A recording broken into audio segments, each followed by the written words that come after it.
Hello, I'm Jeff Paur, senior writer with RealTime Fantasy Sports. Welcome to the RealTime Fantasy Sports Show. I'm excited to be joined again by Mike Barner, who's a contributing writer right here, RealTime Fantasy Sports. Mike, thanks again for joining me. I really appreciate it. My pleasure, Jeff. We're a week away from the season. This is going to be We fun. are. It's crunch time. It's time to go. A lot of people are drafting this weekend. A lot of people are getting ready to start their leagues, so people are fired up. It's draft season, especially here at Real Time Fantasy Sports. And if you want to get in the league, we have all sorts of leagues going off right now. RTSports.com.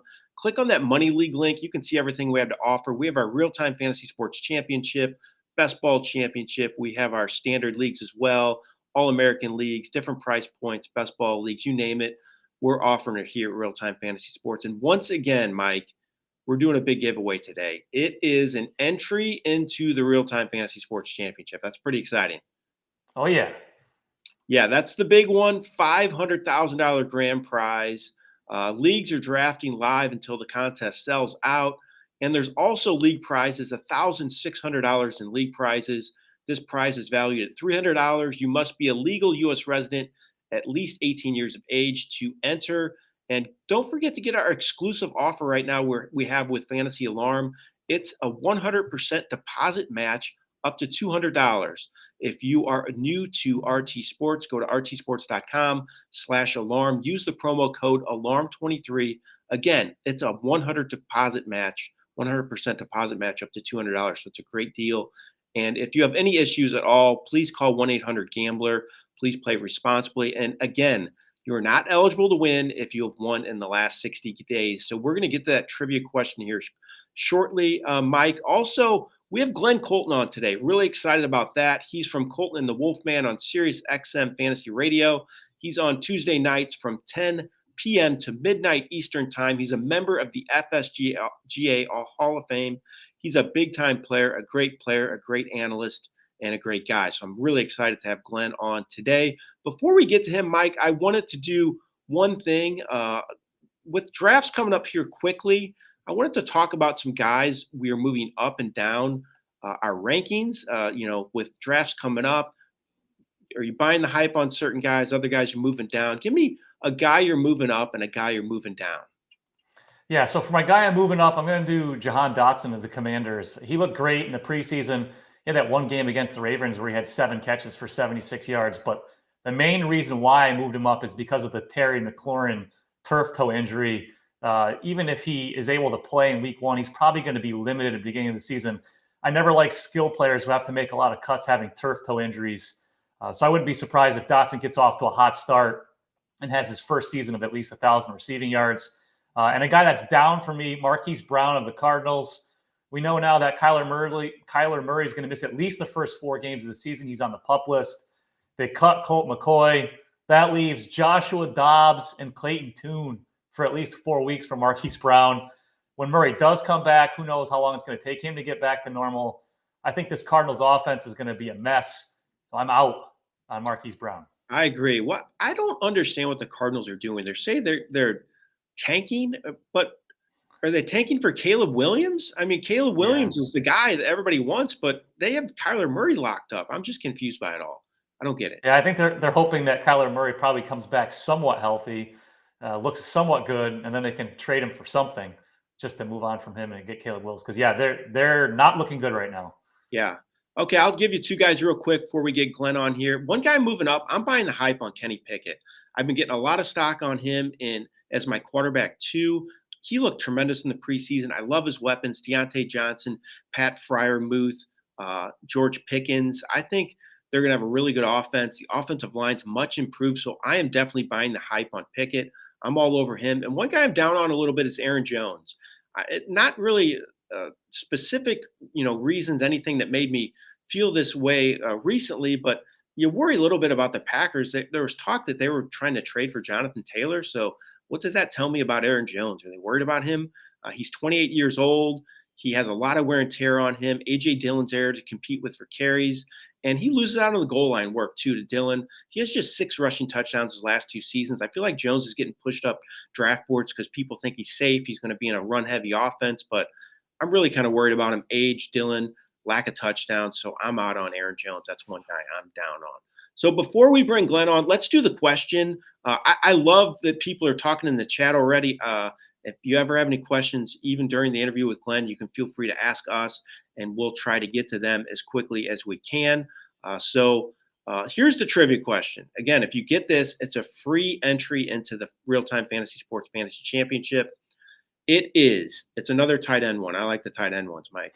Travis Kelce, he led all tight ends in red zone targets last year with 30. Who was second in red zone targets for all tight ends? So tight ends, second in red zone targets. If you're the first to answer it in the chat, you will win the prize. And we have one question in there. I'm being offered Jonathan Taylor for Alvin Kamara. Should I accept? Mike, go quick. I wouldn't mind it. Both are plenty risky. We got this Kamara suspension, the Taylor with his health issues. So either or for me. I'm not very pumped about either of them, to be honest. Yeah, I guess I would accept just because Taylor is better long term, in my opinion. I think Kamara might be on the way out a little bit. He kind of slowed down last year, and now he's suspended early in the season as well. So I'll say I'll take Taylor for Kamara. All right, let's bring on Glenn now. Glenn, really appreciate you joining us. Really fun to have you on as a guest instead of you having me on a guest. We turned the tables a little bit. Yeah, listen, I'm thrilled to be here with you guys, Jeff and Mike, and thrilled to watch you do the work, Jeff. Yeah, exactly. Tables are turned. So, Glenn, you did a draft live on the air, a TFC Fantasy Championship draft. We call it the TFC, live on Colton and the Wolfman on Tuesday night. It was a lot of fun. We got to hear you and Rick talk about your picks during the draft, but it's a big-time contest. A lot of people are drafting right now, and I think it's great to get insight on that. I wanted to dive into that draft and ask you about it a little bit, Sure. if that's good with you. So, first of all, you had the 11th pick in the draft. You ended up getting Nick Chubb. What were you thinking when you found out you had the 11th pick? Did you think Chubb was maybe a target at that point? Anybody else you were looking at? Yeah, I mean, we kind of thought one of the 3 or 4 running backs who went there, Chubb, Pollard, maybe Josh Jacobs, somebody like that would fall, a guy who is the number one back, who they're just going to give the ball to over and over again. And that's how we wanted to start from the back end. And we thought, all right, at that point, we kind of thought, because I'm a Cowboy fan, as you can see by what I'm wearing, that we might actually even be able to go Pollard Lamb, which would have really stuck in the Wolfman's craw, which would have been fun. Yeah. So, Glenn, thanks for joining us. I just had a question with Jonathan Taylor here, since we just talked about him for that viewer that had a question. He fell all the way to the 6th round. Looks like you took Rachaad White ahead of him in the 5th. Is Taylor someone who's a do not draft at all for you this season? So there's no such thing as a do not draft. It's a do not draft too high. But candidly, one of the things about like you, probably Mike, and I'm sure I know Jeff, I have too many shares of Jonathan Taylor already because I thought here's a top 6, top 7 talent that I'm getting in the 3rd, 4th round routinely. So I have, let's say, 4, 5 shares of Jonathan Taylor. So he'd have to go 7th, 8th round for me to add any more shares. But that's just sort of my portfolio. I think in a contest like this one, like the championship with an overall prize, if you can survive and get into the big dance, and then you have a fresher Jonathan Taylor playing somewhere, I don't know where, it could be a huge boon to your attempt to try to get to the top of this mountain. Yeah, I think that's a great point, Glenn. I was going to ask you overall, just your general approach to these championships like this. Do you do anything different compared to your other leagues? I mean, you hear people talk about trying to stack, QB, receiver, tight end combo, or there's all different approaches you can try to do in these TFCs. What do you like to do? So 2 things. I do like the stacking. The one year we made a run, into the for time being the top 10. We had the dreaded Jameis Winston, Rashad Perryman stack, but that was very good back then. No, but seriously, I think the stack is important if you're going to get to the big dance. And you have a huge game from a wide receiver and quarterback combo, you're going to really maximize those points. So I do agree with that. But also I try to get players who are, big upside players late in the draft, as opposed to, in a 12 team, just combine, cabin league where you're just playing for that one championship. You're probably looking for some solid floor guys. in a championship like this, forget the floor guys. Let's get the guys who can blow up. Yeah, so it looks like here 4 of your first 5 picks were running backs. Your one non-running back was CeeDee Lamb. Was that by design? How do you like how your wide receivers came out after going running back heavy early? I actually think it worked out better than we could have been, expecting. I think you've got Evans. Lamb obviously is a star. Evans is still a big play guy who has a lot of big games. I like Juju in the slot in that, Bill O'Brien offense to get a lot of target share. And this is a PPM. And you've got the upside of Odell Beckham. And I really like Michael Gallup, as well as, Chris Godwin, 2 guys who are year 2 off of the ACL and are really probably going to be back to what they are. So we didn't get Godwin here, but I like Gallup. And I even like, the Josh Downs pick toward the end of the draft. This is a guy I think who could easily get a lot of that underneath work. And by the time the game's over, he's, 8 for 60. And if he gets in the end zone, it's a huge day. So you took Justin Fields in the 6th round. You had a choice between him and Trevor Lawrence. Was that a tough decision? It was. We have a lot of shares of both Lawrence and Justin Herbert, which are my favorite part of if you're going to jump up at all for quarterback. But in the overall championship, I could easily see Justin Fields having a day in the last 3 weeks where, throws for 2 touchdowns, runs for 2, and has 150 yards rushing or something like that. His upside is just enormous. And I think it's probably higher than, even Trevor Lawrence or maybe even Justin Herbert, because the rushing touchdowns and the rushing yards are much more valuable than the passing touchdowns and the passing yards. Yeah, I really liked your pick of Kareem Hunt in the 12th round. Obviously, he still hasn't signed with a team yet, but there was that report yesterday that he's gotten offers from at least 4 teams. Now we've seen how the Jonathan Taylor situation is playing out. Maybe he signs with the Colts. Is that where you're hoping he lands? What are you thinking there? So, because I have 4 other running backs, the Wolfman and I on this team, and Chubb, Pierce, Etienne, and White, I'm hoping that I don't never hope for anybody to get hurt, but somebody's going to get hurt on a good team. It's just the nature of the game. So I'm hoping you see Kareem Hunt land on a very good team because they lost a running back. And then I don't care if he's good for this particular team in the first 2, 3, 4 weeks he's there, because I've got a deep running back room. I'm looking for him to land in a good spot and have a very good second half of the year. And I think that could easily happen. If he lands in Indy, he's valuable, but he's more valuable if he lands, I'm making this up completely. Reunion in Kansas City, goes to Buffalo because James Cook is not what they expected him to be, or something they realize Tony Pollard can't handle the load, and Rico Dowdell is really not Zeke, and he ends up in Dallas. I mean, there's all kinds of possibilities that could be very valuable. Glenn, I want to know, I've never asked you this, and it just kind of hit me now, but you've drafted a lot with the Wolfman as a duo together, and you guys have had a lot of success. I mean, you've won numerous industry leagues together. You've also drafted with Stacey Stern as well. Why do you think it works? Wow. So here's really the answer. Number one is, and I know I goofily say this, no I in team, and I use this, as a even team name on RTSports sometimes. But we can debate, and Jeff, you've been in the room when we've fiercely debated players back and forth. But the moment we click start that player or draft that player or, obtain that player in an auction, it's our player.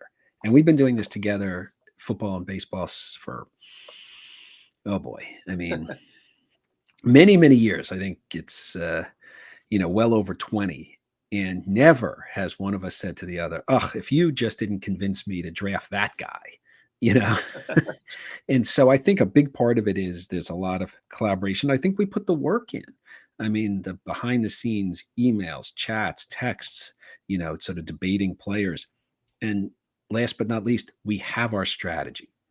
I think there are 3 or 4 people who could go into a high level fantasy football draft like the TFC or a high level fantasy baseball draft and have no plan and let the draft come to them and really win.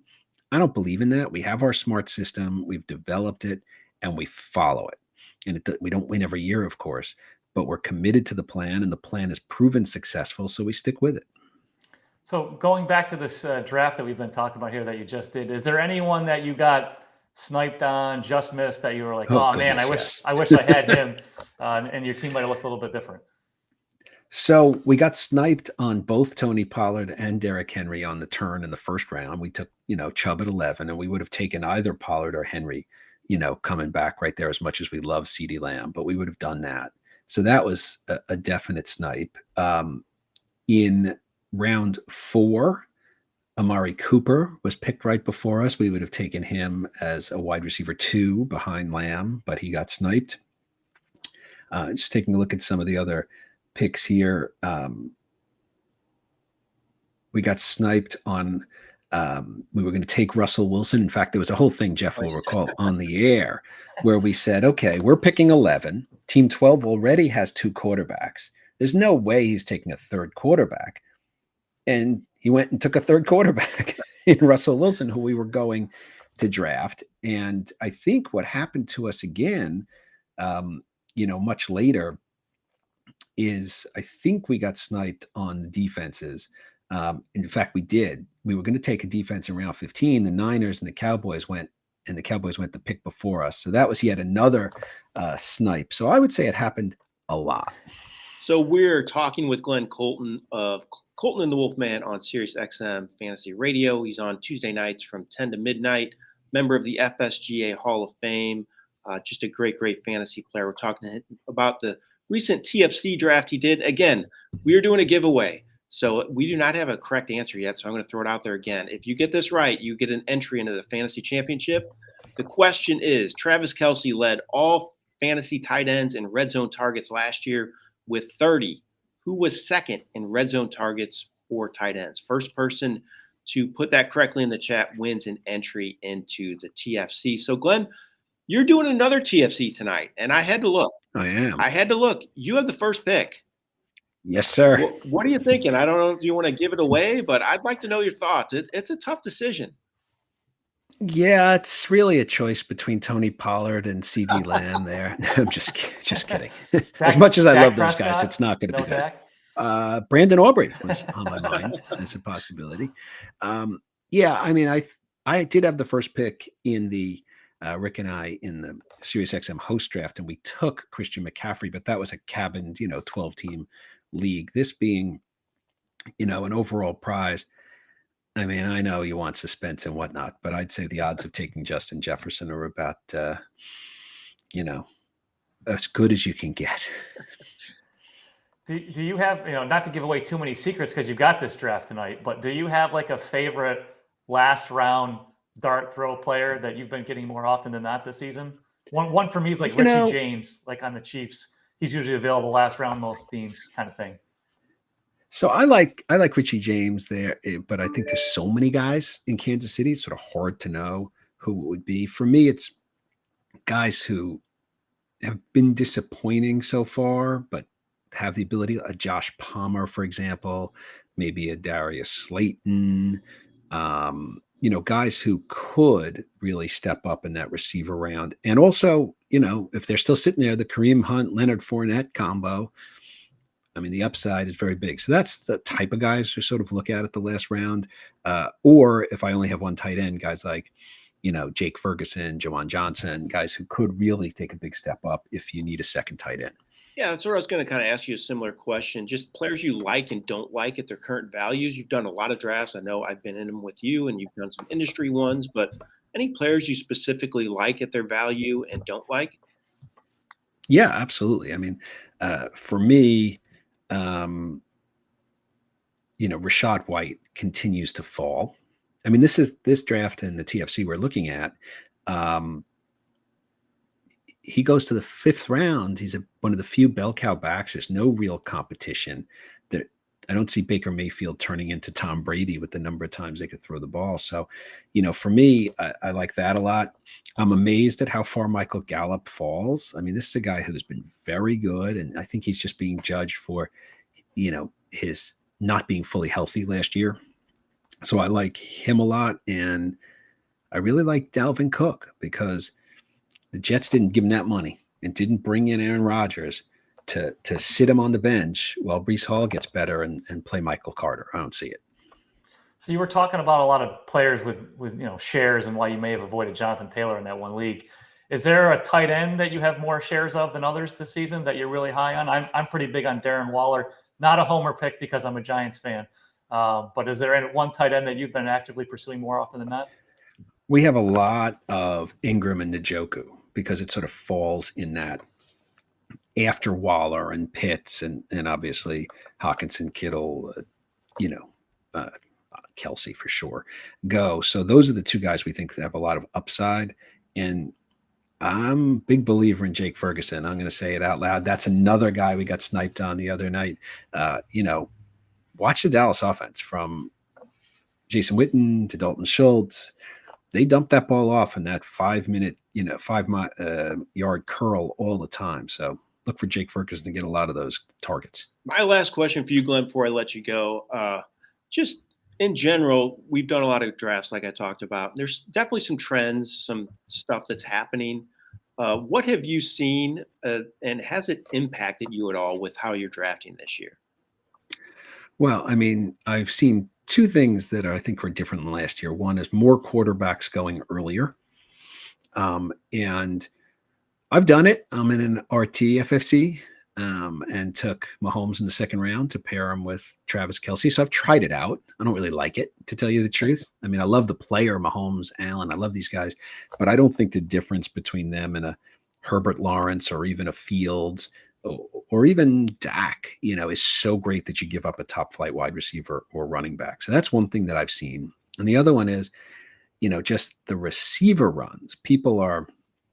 I've seen drafts like this one we did the other night where, you have 4 or 5 receivers before you even have a running back or 2 running backs. You have 5 receivers. You can't even start them. You have them on your team before you have 2 running backs. So I'm surprised by that. Does that change my strategy?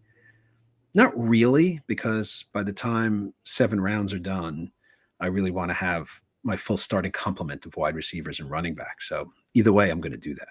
All right, Glenn, I really appreciate you coming on, taking some time out of your day to join me and Mike on the show. It's great talking with you. Great to get your insight. And again, Glenn is on every Tuesday night from 10 p.m. to midnight. I'm on during that 11 o'clock slot there with them. And I always enjoy talking to Rick and Glenn. Glenn, thanks again for joining me. Really appreciate it. Absolute pleasure, Jeff and Mike, and everyone who wants to see how this draft works out tonight, 7 p.m. You can check it out, and we'll hopefully do you proud, Jeff. Yeah, definitely. Thanks, Glenn. Appreciate it. Thanks, Glenn. All right, so we have a winner, Mike. Someone got the correct answer. It was David Njoku. So Donovan wins the prize. David Njoku had 20 red zone targets last year. So Donovan, you win the prize, and you can email contests@bettersportsnetwork.com to claim your prize. Again, contests@bettersportsnetwork.com. Donovan, you win the prize. So Njoku, he had 20 targets in the red zone, Mike, 4 touchdowns. It's not and that's with not the best quarterback play either. So I mean, if Deshaun Watson is anything decent, it's crazy to think, but that he could probably replicate that number, if not surpass it this season, if he can stay healthy. Yeah, that's what I was kind of thinking with the question when I was trying to find something that it kind of intrigued me. I have a lot of, you asked Glenn about stock and tight ends. I have a lot of David Njoku stock. I actually think that for the price, I like it. And this kind of intrigues me as well, because if he just converts, 60 or 50% of those, that's 10 touchdowns. So that's and you don't have to pay one of those premium round selections like you're doing. Obviously Kelsey's first, Mark Andrews is 3rd round most leagues. Darren Waller is now mostly up into the 5th round, sometimes going in the 4th. So, Hawkinson, same kind of thing. Kittle, I mean, he's already having injury problems. That's no stranger for him in his career. It looks like, I was reading a report this morning that he's still not practicing. We'll see if he plays week 1, but he has not been a picture of health. So if you want to wait, then you can grab someone like Njoku there and get those TD upsides. Is great. That's one guy I've recently seen falling a lot in drafts is Kittle. Like he's really moving down draft boards. So are you totally out on him because of the injury stuff? I've been out on him. If I had an opportunity in my leagues, I was taking Waller over Kittle every time. I think A, his injury history, B, the quarterback problems that always seem to plague the 49ers, and C, there's too much talent around him. And he's such a good blocker that they don't necessarily need him to catch a lot of passes. So there could be weeks where he provides nothing. And I'm not willing to spend a 5th-round pick or a 4th-round pick on something like that. I think your love of Waller has grown on me because I took him in an auction last night. That's the first share I have with him. Yes. And I took Yes. him. I Come to the probably, side, Jeff. yeah, I overspent, I think. In this auction, I went Oh, all in. My starters are phenomenal, but my bench is horrific. So I kind of did a different strategy. And my bench, if people get hurt, I'm going to be in trouble. But if everybody's healthy, I'm looking pretty good. I did it with the Godfather, Charlie Wiegert. I don't know if you know him at all. oh yeah. Yeah, so he's in this league. It's a lot of fun. A lot of ex industry guys are in it, but it was an auction, my first and only auction of the year. I love auction drafts. How about you? Yeah, I have a 14-team Superflex auction draft coming up on Sunday night. So that How that long is should be a that going tough one. to take? A while. It's not an industry league, just with some friends, at least 3 hours. It's a long Yeah. one for us East Coasters, us guys with 2 kids. We were pretty tired by the next day. So Oh it's a boy, fun draft. I always like it, but yeah, it's a tough one. yeah, ours was 3 hours last night with 3 keepers, so that's always Oh yeah, that's rough. Those auctions, that's the only thing they can take a while. But if anybody else has yeah. any questions in the chat, feel free to put them in there. We're about out of time here, but Mike, as we get into drafts here coming up this weekend, anything else you want to add? Any other players that kind of intriguing you now at this point of the season, right before we get ready to go?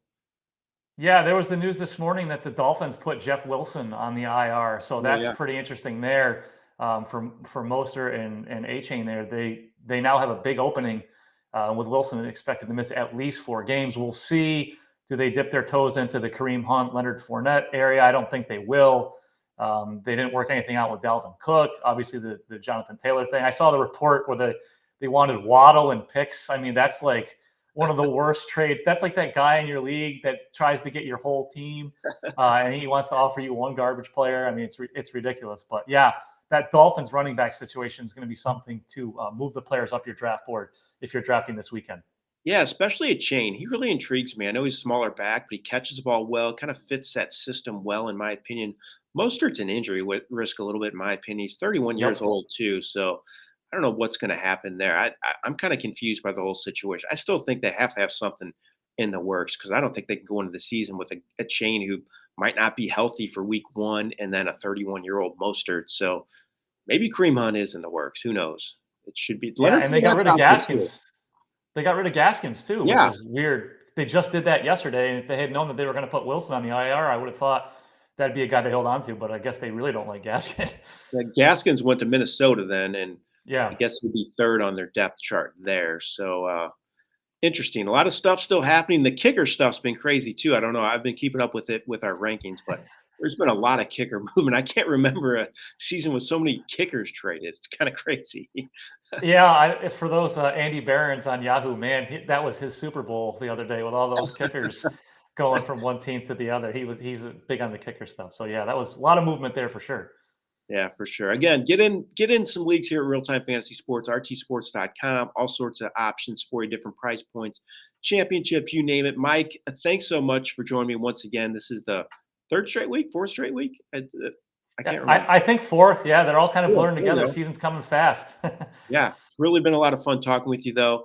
And after us is Getting Buzz with Howard Bender at 1 o'clock Eastern time. So be sure to tune in to him. Again, thanks, Mike, for joining me. Thanks to you for watching as well. This has been Jeff Paur with Real Time Fantasy Sports. Have a great day, everyone.